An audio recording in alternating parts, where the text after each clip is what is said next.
நாளைக்கான வீடியோ தாங்க வந்திருக்கு. வீடியோ வந்து சூப்பரா இருந்துச்சு அப்படின்னு தாங்க சொல்லணும். அதாவது கேஷவ வந்து ஏமாத்திக்கிட்டு இருக்கார்ல, நான் தான் எம்டி அப்படின்னு சொல்லிட்டு, அது வந்து அந்த போல அதான் அவங்க வீட்டுக்காரங்களுக்கு கொஞ்சம் தெரிய ஆரம்பிச்சிருச்சு அப்படின்னு தாங்க சொல்லணும். அதெல்லாம் பார்க்கறதுக்கு முன்னாடி நம்ம சேனலை மட்டும் மறக்காம லைக் அண்ட் சப்ஸ்கிரைப் மட்டும் பண்ணிருங்க. ஃபஸ்ட்டு வந்து எல்லாருமே கல்யாணத்துக்கு கிளம்பிக்கிட்டே இருக்கிற மாதிரி தான் காட்டிக்கிட்டு இருக்காங்க. அந்த நேரத்தில் வந்து கேஷவ மட்டும் அமைதியாக ரூமில் வந்து கொஞ்சம் கவலையாக உட்காந்துருக்கிற மாதிரி காட்டுறாங்க. அப்போ வந்து கணக்குள்ள வந்து நம்ம ஆதி இருக்கார்ல, ஆதி வந்து பக்கத்தில் உட்காந்துட்டு, கேஷவ் என்னடா இப்படி கவலையாக இருக்க, என்னாச்சு அப்படிங்கிற மாதிரி கேட்காரு.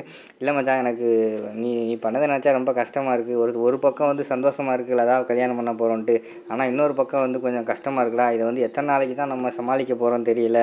அதாவது ஒரு முழு பூசணிக்காயே சோத்தில் மறைச்சிருக்கோம், அது தெரியாமல் எப்படி பார்த்துக்கிறேனே தெரியலடா அப்படிங்கிற மாதிரி சொல்லிகிட்டு இருக்காங்க. டே, இதுக்கு தான் ஃபீல் பண்ணிக்கிட்டு இருந்தியா, ஃப்ரீயாக விட்றா. அதாவது ஒரு கல்யாணத்தை பண்ணணும்னா 1000 பொய் சொல்லலாம் சொல்லியிருக்காங்க தெரியுமா அப்படிங்கிற மாதிரி வந்து ஆதி கேட்காரு. இவங்கெல்லாம் பேசிக்கிட்டு இருக்கிறத வந்து அங்கிட்டு ஒரு அண்ணன் வராரு, அதாவது லதா வீட்டுக்கு சொந்தக்காரங்க போல். அந்த அண்ணன் வந்துட்டு பக்கத்தில் வந்து கதவு கிட்ட நின்று அதாவது இப்போ அவங்க பேசுகிறது வந்து கொஞ்சம் கேட்க ஆரம்பிச்சிருச்சு.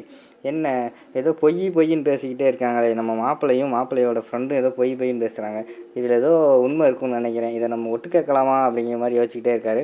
ஒட்டு கேட்குறது தப்பு தான், இருந்தாலும் ஒட்டு கேட்போமே அப்படின்னு சொல்லிட்டு அவர் கதவு கிட்ட காதை வச்சு ஒட்டு கேட்டுக்கிட்டு இருக்காங்க.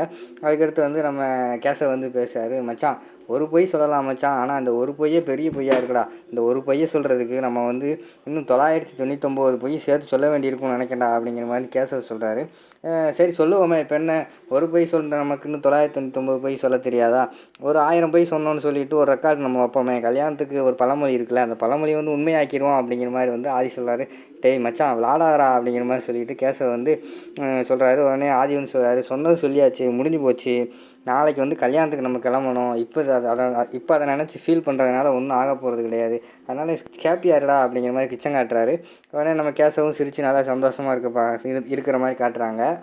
அந்த பக்கம் வந்து அந்த அண்ணன் கேட்குறாங்க, என்ன பேசுனாங்க, எதை பற்றி பேசுனாங்கன்னு தெரியல, ஆனால் பொய்ன்னு பேசுனாங்க, ஆனால் ஏதோ ஒரு பொய்ன்னு மட்டும் தெரியுது, இதில் ஏதோ ஒரு விஷயம் இருக்குன்னு நினைக்கிறேனே, இதை விடக்கூடாது, இவங்களை வந்து வாட்ச் பண்ணிக்கிட்டே இருக்கணும் அப்படின்னு சொல்லிட்டு அந்த அண்ணன் வெளியே நின்று பேசிக்கிட்டு இருக்கிற மாதிரி காட்டுறாங்க. அதோட பார்த்திங்கன்னா அந்த எபிசோடே வந்து முடிச்சிடுறாங்க.